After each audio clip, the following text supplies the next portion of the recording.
Why are there not more people talking about Abraham's test of faith? This isn't just a story about obedience, it's about trust, sacrifice, and hope. Let's dive into one of the most powerful moments in the Bible. In Genesis 22, in the land of Canaan, long ago, lived a man named Abraham, chosen by God, blessed beyond measure, and promised a future that would outnumber the stars. But one day, that promise was tested in the most unimaginable way. God spoke to Abraham and said, "Take your son, your only son, whom you love, Isaac, and go to the land of Moriah. Offer him there as a burnt offering on a mountain I will show you." Isaac wasn't just Abraham's beloved child, he was the living promise of God's blessing. Yet Abraham sets out early carrying wood and a heavy heart, guided only by faith. The very son he waited nearly 100 years for, the son through whom God promised to build a great nation. Now God was asking Abraham to give him up. And yet Abraham did not question, he did not argue.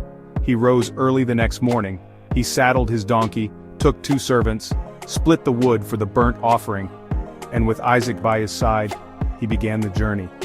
For 3 long days they traveled toward Mount Moriah. Abraham's heart must have ached with every step, but still, he obeyed. On the 3rd day he saw the place in the distance. He told the servants, "Stay here. The boy and I will go up there to worship and then we will return." A promise in his words. We will return. Was it faith? Was it hope? Was it both? Abraham placed the wood on Isaac's back and carried fire and a knife in his hands. As they climbed, Isaac spoke, "Father, the fire and wood are here, but where is the lamb for the offering?" Abraham answered, "God himself will provide the lamb, my son." On the mountain they reached the top. Abraham built an altar, he laid out the wood. Then, he bound Isaac, his beloved son, and placed him on the altar. What was Isaac thinking? Was he afraid? Did he trust his father's faith as deeply as Abraham trusted God? Abraham raised the knife, the air stood still, heaven itself must have held its breath.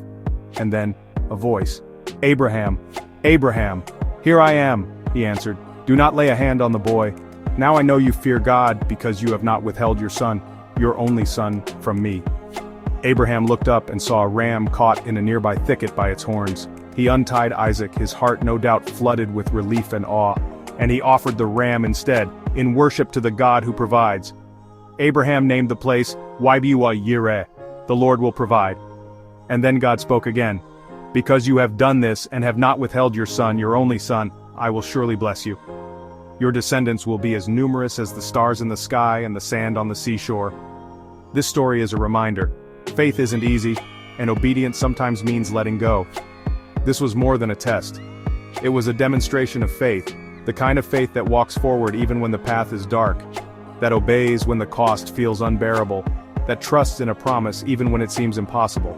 And in that moment, God revealed something eternal. He is the God who provides.